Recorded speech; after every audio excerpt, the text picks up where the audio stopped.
투미TV 시청자 여러분 안녕하세요. 투미부동산 컨설팅의 친절한 노영민 실장입니다. 투미TV의 야심찬 부동산 집중 전망 코너죠. 오늘 TMI 김재경 수장님을 모시고 이 자리 함께 하도록 하겠습니다. 2019년 8월 되자마자 일주일 사이에 정말 국내외적으로 큼직큼직한 사건들이 팡팡 터져서 저희가 시간 관계상 오늘 빠르게 한번 진행을 해보도록 하겠습니다. 재경 수장님 반갑습니다. 안녕하세요. 부동산 주치 김재경 소장입니다. 저희가 이번에 위기의 한국 경제 시리즈를 준비해 보았습니다. 일명 거시경제 특집이라고 할 수 있습니다. 지금 대외 경기 불확실성이 엄청나게 높잖아요. 네, 뉴스도 너무 많이 나오고 있어요. 그렇죠. 그러다 보니까 부동산 자체도 이것 때문에 어떻게 되는가 이런 얘기들이 정말 많아요. 근데 사실 제가 경제랑 부동산학을 전공하긴 했지만 경제 얘기는 사실 잘 안 해왔었거든요. 이유는 경제 자체를 전문적으로 하시는 분들이 워낙 많아요. 그렇다 보니까 제가 뭐 경제에 대해서 얘기를 굳이 할 필요는 없다라고 생각하고 있었는데 지금 문제는 뭐냐? 부동산 유튜브라든지 여러 가지 많잖아요. 근데 경제에 대해서 얘기할 때 너무 터무니없는 얘기들을 많이 하고 있다. 기정사실인 것처럼 좀 잘못 전달되는 부분도 있고요. 아예 정보 자체가 틀린 내용들, 네. 팩트도 다른 내용들, 아니 말도 막 누구라고는 얘기 못하는데 환율도 막 올라가다 떨어진다 개념도 잘 모르시는 분들이 얘기하는 경우들도 있고 참 많아요. 그래서 이거에 대해서 뭐 사람들도 실질적으로 요즘 대외 경기 관련해가지고 질문하시는 분들도 많아서 이번에 TMI를 준비해 보았습니다. 네, 쉽게 설명해 주실 거죠? 네, 시청자 여러분들께서 이해하기 쉽도록 천천히 잘 설명해 보도록 하겠습니다. 첫 번째 화두부터 바로 이야기로 들어가도록 할게요. 일본 정부가 7일 한국을 화이트리스트 수출 우대국에서 제외하는 내용의 수출무역관리령 개정안을 공포했다. 첫 번째 화두부터 조금 약간은 무서운 내용일 수도 있다고 생각을 하거든요. 한국에 대한 이 화이트리스트 배제가 이루어지면서 한일 무역전쟁이 좀 화두로 요새 뜨겁게 다가오고 있는데 지금 언론에 보면은 한국의 피해가 더 클 것이다. 아니다.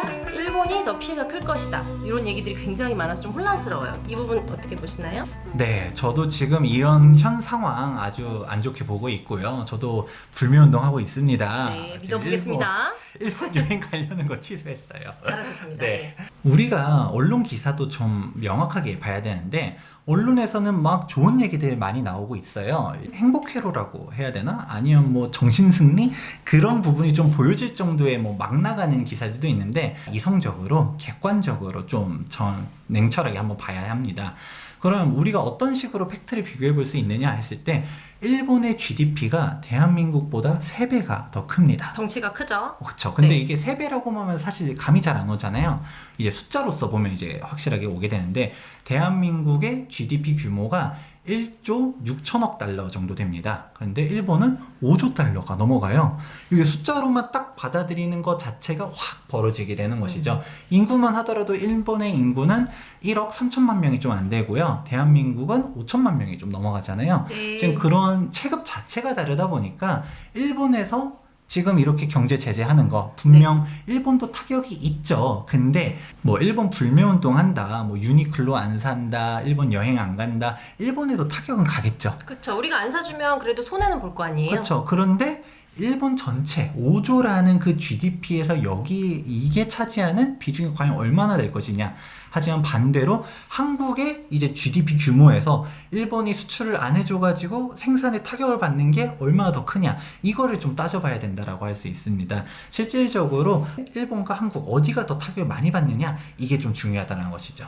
그래서 객관적으로 봤을 때는 일본은 타격이 미비하지만 한국이 조금 더 클 거다라고 말씀을 하시는 거군요. 네. 저도 신문 기사를 보니까 일본의 그 반도체 소재 부품 산업은 우리나라에서 이제 주요 수입국 중에 하나인데 그래도 좀 타격이 있을 거다. 그리고 관련된 주가도 좀 흔들릴 거다. 이런 뉴스도 많이 접했거든요. 그거는 또 어떻게 보세요? 네, 중요한 거는 팩트로 한번 봐야 된다는 거죠. 효율적 시장 가설에 따르면 사실상 모든 것들이 반영돼 있는 게 주식시장이라고 볼 수 있습니다. 정보가 이제 진짜 엘리트들이라든지 진짜 귀한 정보들을 여기 주식에 다 녹아있다라고 볼 수 있는데 그렇게 놓고 보면 뭘 봐야 되냐? 우리나라의 코스피 지수랑 일본의 니케이 지수랑 한번 봐야 될 텐데 어디가 더 떨어졌나를 보면 어디가 더 떨어졌을까요? 양국의 주식을 비교했을 때요? 그렇죠. 우리나라는 워낙 지금 최근에 1900선대로 무너졌다는 뉴스는 많이 봤고요. 일본은 솔직히 모르겠어요. 그렇죠. 근데 네. 네이버에 검색해보면 금방 나옵니다. 우리나라가 훨씬 더 떨어졌어요. 어. 그러면 외국에서 우리가 뭐 외국 기관 투자자라든지 아니면 헤지펀드라든지 그런 정말 초엘리트들이 봤을 때 몇 조 단위로 움직이잖아요. 단순히 감성적으로 해서 아 한국 불쌍하다, 일본 나쁜 놈 하면서 일본 주식 팔고 한국 주식 사주고 이럴까요? 아니요, 그건 아니겠죠. 돈이 가는 대로 가겠죠, 걔네들은. 그러니까 봤을 때 딱 냉정하게 주판을 딱 계산하고 나니까 한국이 더 지는 게임이다 보면서 한국 주식들을 막 팔고 있다라는 거죠. 맞아요. 지금 한국 주식 시장이 출렁출렁거리고 있고 실적들도 좀 불안한 미래를 보이고 있는데 우리는 지금 투미TV는 부동산 투자의 미래잖아요. 솔직히 부동산도 연결 생각 안 할 수가 없어요. 그럼 부동산 시장에 과연 악영향을 끼치는 게 아닌지, 부동산 시장도 타격을 받을 수 있는 건 아닌지, 그게 제일 궁금하실 것 같거든요. 사실 이런 질문이 요즘 많이 들어오고 있습니다. 진짜 많이 하세요. 네. 그런데 반대로 물어볼게요. 경기가 안 좋은데 부동산 가격이 올라간다라고 생각하면 좀 아이러니할 수는 있는데 실제로 경기가 안 좋아가지고 부동산 가격이 떨어진 때는 딱 몇 번 없어요. 언제였냐? IMF 그리고 또 2008년 서브프라임 그렇죠. 모기지 사태로 인한 네. 글로벌 금융 위기 때 이때 대한민국 부동산 가격이 무너졌었거든요. 그러면 지금 반대로 이제 결론이 나왔어요. 대한민국 부동산 가격이 떨어진 정도의 위기다라고 하면 진짜 국가 경기가 흔들릴 정도의 그런 위기가 와야 되는데 일본의 화이트리스트 화이트리스트 배제가 배제. 과연 국가 부도급인가? 그쵸. 그건 또 아닌 것 같거든요.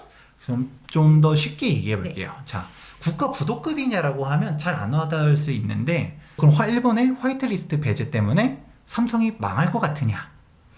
라고 생각하면 어떤가요?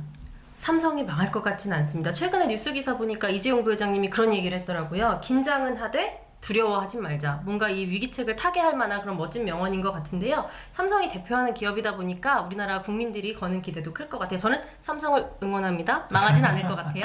아, 네. 제가 처음에 뭐 언론 뭐 행복회로다라고 하면서 치부하긴 했지만 사실 좀 긍정적인 부분들도 있긴 합니다. 대한민국 경제가 체질적으로 사실 좀 안고 있는 부분 중 하나가 일본에 너무 위존하고 있는 부분들이 많아요. 비중이 크다는 말씀이시죠? 그렇죠. 그렇다 네. 보니까 대일 무역 수지 적자 같은 경우는 예전부터 워낙 고질적으로 엄청나게 심각했었거든요. 근데 이러한 부분들을 이번 기회를 발판 삼아 가지고 타개할 수 있다.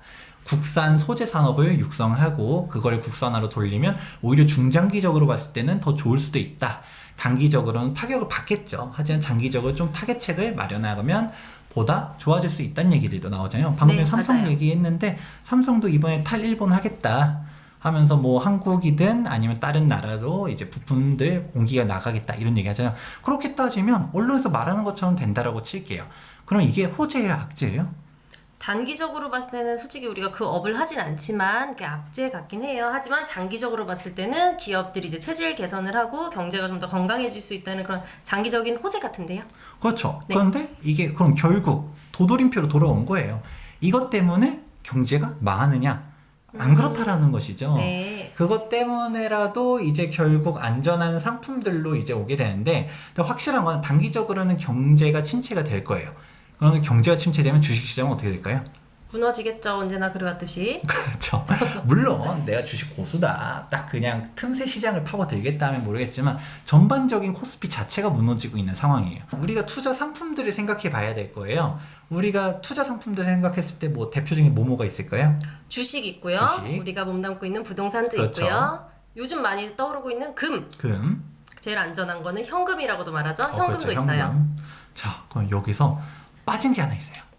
뭐죠? 외화. 아, 달러. 네, 맞아요. 달러가 있는데 여기에 대해서 하나씩 좀 간단하게 얘기해 볼게요. 우선 주식은 먼저 얘기했어요. 단기적으로 뭐 장기적으로 어떻게 될 것까지는 떠나서 일단 당분간은 워낙 대외 여건들이 안 좋아요. 그렇기 때문에 주식은 당분간 약세일 수밖에 없어요. 그럼 주식은 일단 안 돼. 그럼 현금을 얘기했을 때 부동산 먼저 얘기해요. 부동산도 어렵다라고 생각하면 손쉽게 투자하기 어려울 거잖아요. 그럼 부동산도 할까 말까 좀 고민이 된다 했을 때 세모. 네. 그러면 현금을 가지고 있을까? 이것도 안 된다는 거죠. 왜냐? 지금 원달러 환율이 어떻게 되고 있을까요? 1,100원?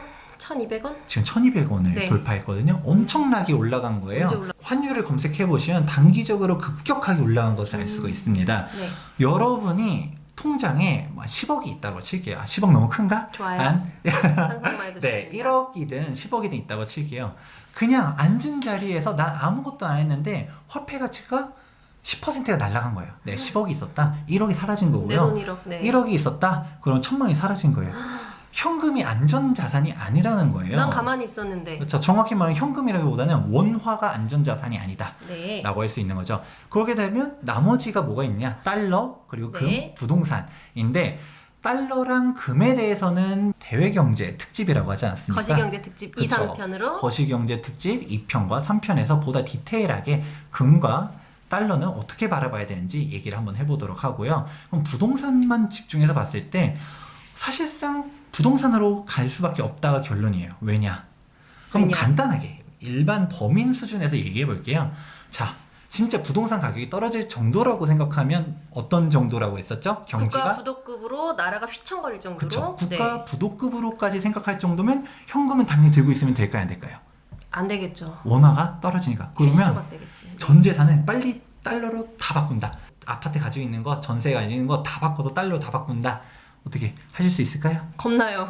부담스러워요. 네. 아니면 반대로 금괴, 막 금을 막 금? 다 바꾼다. 금은 좀 생각해 볼 만하긴 한데 근데 무겁잖아요. 나 불안해서 밖에 못 나가. 네. 막 이제 집에 이제 금을 갖다 한 10억짜리를 바꿔놔요. 막 금괴빵 만들어가지고 금괴를 막 다 차곡차곡 영화처럼 쌓아놓는 거예요. 물론 이제 그런 분들도 있겠지만 이제 저는 못할 것 같은데요. 집에 친구가 놀러 와요. 여기 왜 문 왜 잠겨 있어? 여긴 뭐 하는 방이야? 라고 하면 뭐라 할까요? 그 친구랑 연을 끊겠어요. 관심도 갖지만 네네네. 이게 보관에 대한 리스크도 있을 수 있다라는 것도 중요하고요. 사실 금 같은 경우도 뭐 우리가 달러도 그렇고 금도 그렇고 스프레드라고 얘기하잖아요. 살 때 가격과 팔 때 가격이 달라요. 이런 부분도 좀 생각할 필요성도 있다라는 거죠.